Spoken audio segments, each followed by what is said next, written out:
what's it called? Monday Night Lights. Yeah. Monday Night Lights.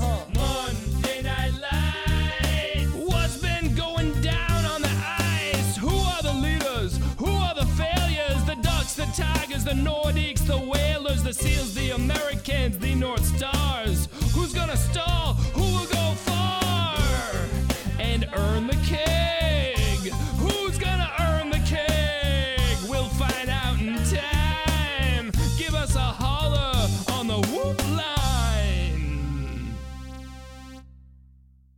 Okay, here we are. Power rankings for the end of the second rotation. Trade deadline is looming. One trade has been made. The phones have been active. Expect another trade. Could even be the North Stars again. Nobody's safe. You never know. But here we go. First place, the California Golden Seals. This is not a worst to first. They were actually ranked sixth last week ahead of the North Stars because I thought that they outplayed the North Stars and we were, lucky to gut one out. So the Seals have been hot recently after hitting rock bottom, made the adjustment, got Shawnee back there, developing the chemistry. I believe it's Shawnee and Antioch together, and then Rattler with Q and Sips. On the Q line, Sips making a case for an MVP similar to Chad last year, really playing well. If Riley plays well, the Seals will be good. If Riley is the Seals will be in trouble.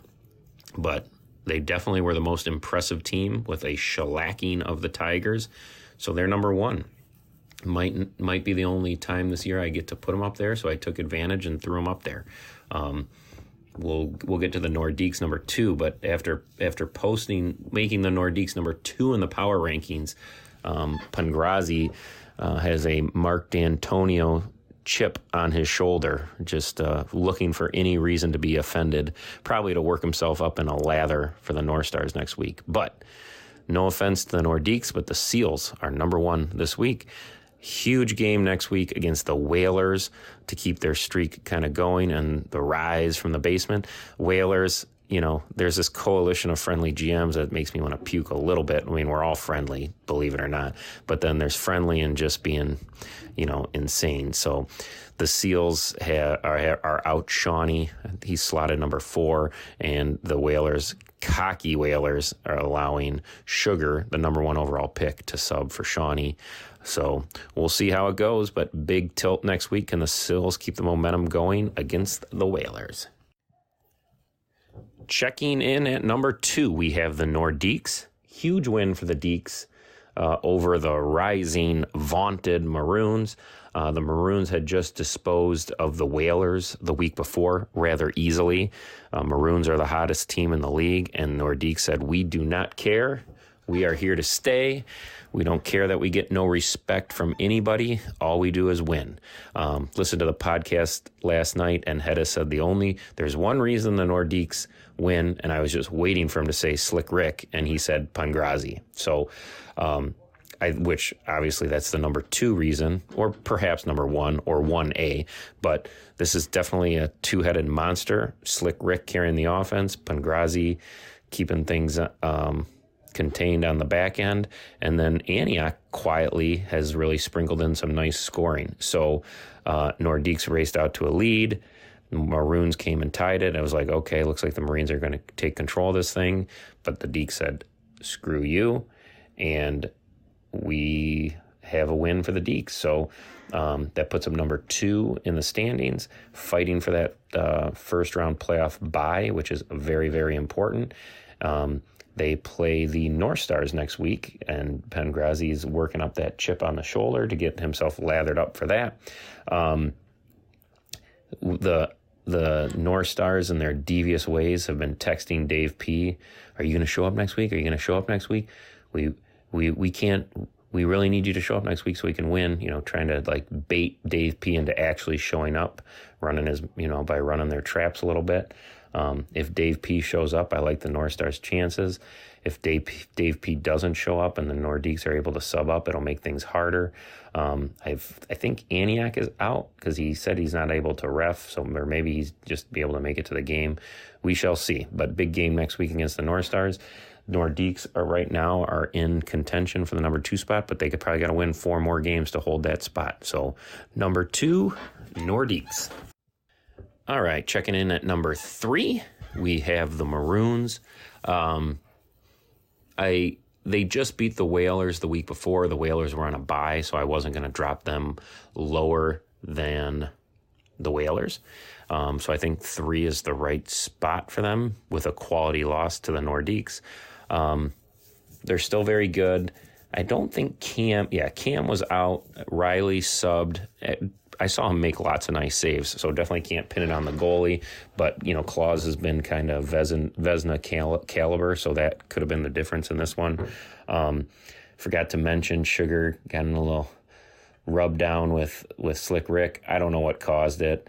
The only video evidence, Ben posted some video of them allegedly going at it in the corner. It looked like nothing. So I'm hoping that there is a little bit more that Rick did to deserve Sugar saying that he was playing physical with him. So who knows? It wasn't there for that. But the Maroons, still a talented squad, still vaunted, still in contention for that number 2 bye.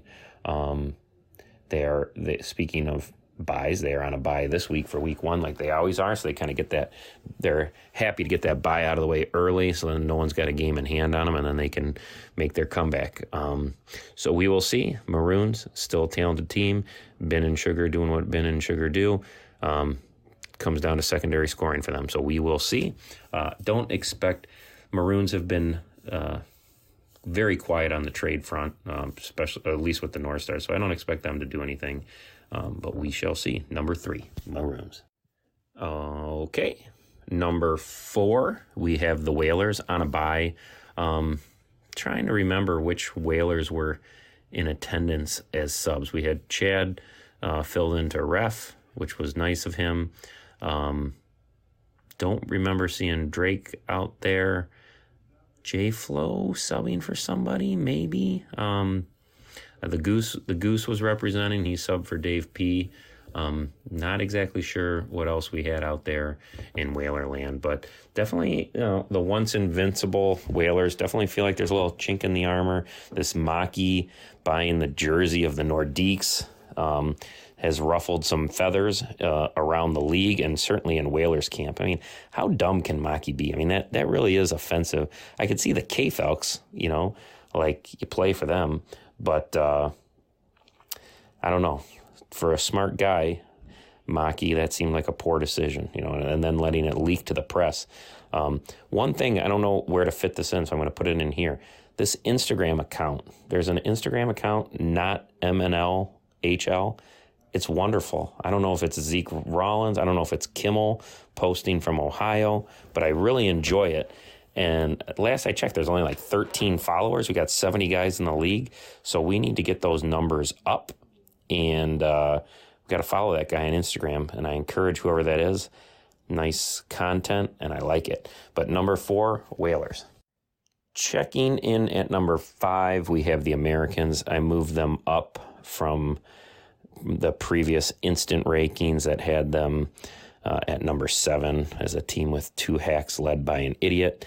Can't really put them beneath the North Stars, seeing how that they have beaten us twice. So same issues with the Americans, same pros, same cons. Great goalie. They got Proctor. They played Turtle at defense, which, with Turtle and Rubel at D, they certainly have a good back end. I don't know if that's sustainable. I don't know if you can win with but I guess you just throw Proctor up there with anybody and let him do his thing. But I don't know exactly how they were running their lines, but, got gritty win. They were down 2-0 in the third period, came back. They scored 3 unanswered to make it 3-2. Then the North Stars actually had to tie it up and force overtime, and then Guma with the game winner. I'm not going to go over the Rutkowski Gumma stuff again. That's been covered ad nauseum on the podcast, etc. And I do want to stress that, from my limited interactions with both of them, I do enjoy both of them personally off the ice. It's just some of my personal observations on the ice, but not the end of the world. But apart from that, like, Gumma has really, in my opinion, skated well this year. Like, his effort level's high, his stride's better. So he was playing a good game, regardless of any goalie interference, accusations, etc. So he's definitely played well for them, and he's an important piece of the puzzle. So Americans checking in at number 5. Checking in at number 6, we have the Tigers. Number 7 will be the North Stars, both losing, and unsurprisingly, both teams at the bottom of the power rankings felt necessary to spice things up and make a trade, so Tigers obviously were playing at the same time that we were. I was a little surprised to learn, not that they lost. I mean, anybody can beat anybody in MNL, but when you hear that the score was like 7-2 or something like that, that's like, holy cow, how did that happen? So listen to the podcast. Dylan just blamed the whole thing on Keela, which is pretty shitty to do coming from another goalie. And something tells me that that's not true. 7-2 game, can't really lay it at the goalie's feet. So we'll see. I mean, my opinion on the Tigers really doesn't matter, because now after the trade, it's going to look a whole lot different. I assume they're going to do some combination of Skillman and Fem and Pete and Peso or something like that. And now after the trade, they did pick up, they kind of traded one top, one medium, one bottom for, one top and two mediums. So we'll see what that looks like. I don't know if Pellet and Bauer are going to be on the blue line. We shall see. But it'll be interesting, and I'm pulling for them. I do want the Tigers to do well, and I want the North Stars to do well, as obviously. But we'll see what the new look Tigers give us next week. But for now, they are checking in at number 6. All right, checking in at number 7, I have the North Stars. They really should be 6th now that I think about it. North Stars lost in overtime to the Americans. The Tigers got railroaded by the last place Seals. So sometimes you go stream of consciousness, you make a mistake. So, but again, same rationale as a Tiger. It doesn't matter. What has happened in the past, other than where we're at in the standings, doesn't matter. We got a new look, new trade, new life.